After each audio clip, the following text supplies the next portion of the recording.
question. Wendy, what's been the league's reaction with this All-Star game where nearly 400 points were scored, just 2 personal fouls? Oh, there's a way to get them to play harder, Brian, and that's to pay them.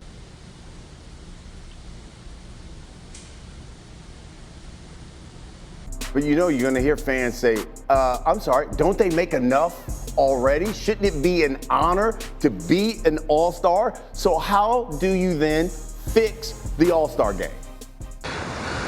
Don't say anything else, okay? Keep your mouth shut. You write a check. I don't want to hear that shit! Now, Billy, how many times now? How many times now have I told you to clean that room? It's a pigsty, Billy. I want it cleaned right this minute. Use Rajon Rondo's spit and James Harden's beard for extra absorbing power if necessary, Billy. But I'm not going to tell you again. Get this room clean right now. No.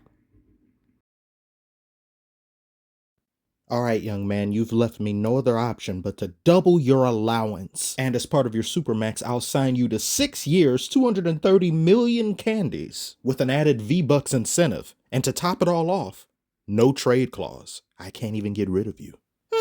You strike a hard bargain. I agree. Once I'm through load managing, I'll clean it. Parenting 200 for 200 points in All-Star game. And if you thought that was bad, Billy himself in that situation isn't a multimillionaire with generational wealth. These players are. Their kids are taken care of, their kids' kids are taken care of. Their entire genome is pretty much set. And their day-to-day is a lap of luxury.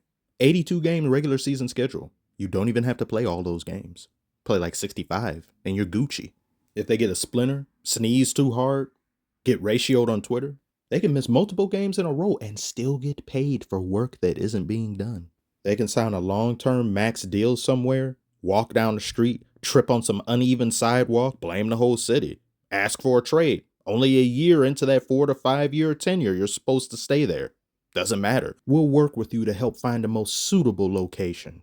Access to the best doctors in the world, the best nutritionists, the best gyms in the world, as well as private jets to fly you wherever you want to go just to circumvent the traffic, and an unlimited amount of baddies.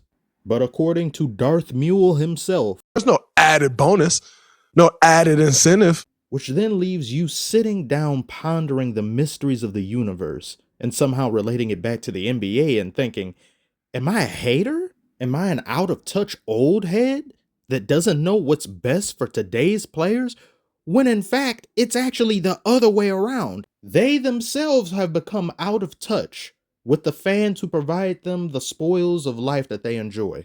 Not all of them, but a disturbing growing amount. Money does not solve all of life's problems. It does manage it better. More money, more problems should be more money, different problems. And many NBA players have a different assortment of problems than face the average, common, everyday person, which does automatically set you aside from everyone else, whether you like it or not. But you have to be cognizant of that. Someone pays hundreds of dollars of their hard-earned money that they can't readily shell out at a moment's notice because there are things that take precedence over going to a simple basketball game, but they come here to be entertained for what may be one time a year, only to see you not playing, sitting there, bedazzled up with cash for gold all over you, and you're just smiling, waving, doing everything else but playing. They're gonna feel a certain type of way. Whether your injury is legitimate or not, that fan still loses something, and injuries are part of the game, and it's unfortunate, but compound that player not playing that game times 10, times 20, times 30, because it's run rampant across the entirety of the league. And people are going to start asking, why are players getting injured so much? Why are players missing games so much? Why is 82 games now seen as a chore that nobody feels like taking part in for an extended period of time without added incentive? Then you throw in social media and how if players miss some games like 15, 20 years ago, it's your idea what they're currently doing. You don't know what's going on. Out of sight, out of mind. But nowadays, people let you into their personal lives, these superstars, and you're seeing what's going on. And some of them will be quote unquote injured and they're over here partying, they're doing whatever. And then you're like, what is happening here? And you start to not love the game that you grew up loving as much. Or rather, you don't stop loving the game. You start hating the league that represents it in certain forms. And you have a commissioner that goes out of his way to placate babies and spoiled children over the fans who should be the primary benefactors, because this is an entertainment sphere. And if people are feeling as though they aren't being entertained and they've been led astray, you are fundamentally failing at your primary sole objective. In a perfect world, if I were the commissioner of the NBA and I were to hear this problem, fans' woes and complaints about the All-Star game, the lack of effort throughout the regular season and missing games, you've got at maybe one extra season of that. And I would rain fire and brimstone upon the heads of individuals who are doing that nonsense and thinking they can get away with it. But it was just too many probably leak out, go get a dunk, go get a layup type of moments. And I think if we can just limit those, people probably wouldn't feel the way they feel sometimes about it. I don't know. I think it's something we need to figure out. I don't know where's the median, because this is what a lot of the games are starting to look like now. They talk about this as if it's balancing the budget or solving the national debt crisis, fixing the tax code. All y'all gotta do is care. All you have to do is take pride in your profession. There's some people that go to work each and every single day that love their job. And for every person that loves it, there's probably 2 people that hate their job, but they go and do it anyway. But for the ones that love it, I can speak to that as I used to work at a movie theater. I became a supervisor there. I loved each and every single day. 8-hour shifts of not being able to sit down, but just talking to people, cleaning out movies, being in charge, just the movie atmosphere alone. And I was barely getting paid anything that would qualify as like, oh, wow, he's getting bank and stuff. But I loved the job. Now compound that times 1 billion for people to play in the NBA with all the amenities they have, and you don't just love it? There's some players I know for a fact love the game of basketball. Kevin Durant, he loves the game of basketball. I don't see a shirker in him. I look at Curry, I don't see a shirker in him. But then for every 2 players, there's a Ben Simmons, there's a James Harden. If the strippers aren't good enough in the town, then why should I stay and play here? There's a Zion that has a weight clause.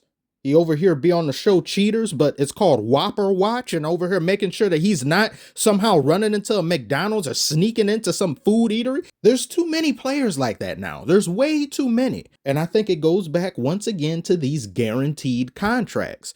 Players being paid what they're getting paid is as a result of just how big the league has gotten, this, that, and the other. Okay, I understand that. But guaranteed contracts, that needs to be reconsidered and reevaluated.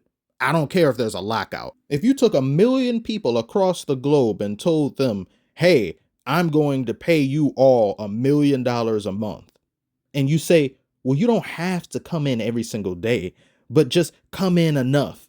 I'll leave that under your interpretation. You will have some of them barely coming in because you've already guaranteed them getting that money. Doesn't matter what you do, you're going to get it anyway. So why would you care? Unless you're one of those that truly love the game of basketball and you are obsessed with it.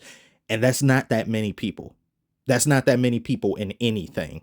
Anything in this world, there's not that many people that are obsessed and truly love the hell out of what it is that they do. And not everybody has to love something, but they should have the respect and decency to be not only professional, but available. And those 2 pillars of standard are not being upheld. So no, the answer is not money. Please do not pay them any more money. That's enough. And we don't even count how much money they get in endorsements and all of that outside of the gargantuan contracts that are being given out. No. If you didn't do your job for $200 and $300 million guaranteed, what's adding another 50 million onto that going to do? I don't think it's going to do anything. But you all have to tell me below, what do you think is the answer? Is there anything I've said you disagree with? Anything you agree with? Share your thoughts below. Like, comment, subscribe if you're new. I want to thank you all so much for watching, and I shall see you on the next one.